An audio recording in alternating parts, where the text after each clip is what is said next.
For most kids, spending a night at Grandma's house is a special treat, but in Jake's case, staying at Grandma's house is an everyday occurrence. I like staying at Grandma's house because she lets me have my favorite pop, Blue Sky. Barbara has been working for most of her life and soon planning for retirement, but with one visit to the hospital, her life was changed forever. She went into labor Friday night, Saturday morning we're at the hospital, CAS is there, and they're asking me, are you able to temporarily take this child until Brandy proves herself fit? And I said yes.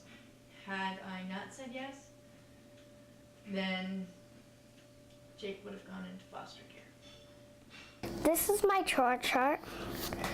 In the morning, I do my meds, get dressed, and brush my teeth. If I do all good, I get a check mark. I found Cane Grants about 3 years ago. Cane Grants is all about supporting the grandparents who are raising their grandchildren. So, because there are so many of us, we have a wealth of knowledge about how to deal with the Children's Aid Society, how to deal with the bio parents.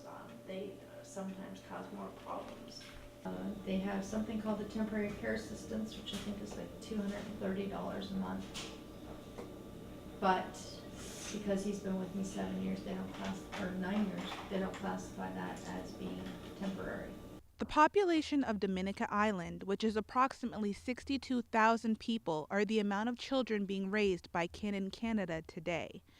Most of these children are being raised by their grandmothers or aunts who are retired with very low income. But in the case of Nancy McSloy, although things weren't always easy financially, that wasn't her biggest concern. Know it. Pardon? I said you know it. Okay, so anyways, are you gonna make them or am I? You're going to make them.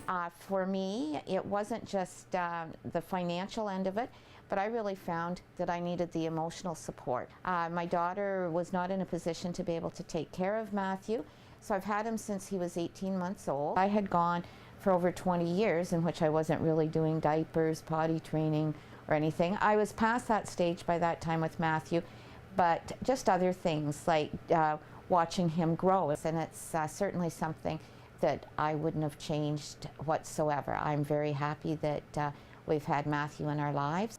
I have definitely lived a much fuller, and I'm almost positive, a healthier life than I would have had I been with my mother. Without these two people on my left and right, I don't know where I would be.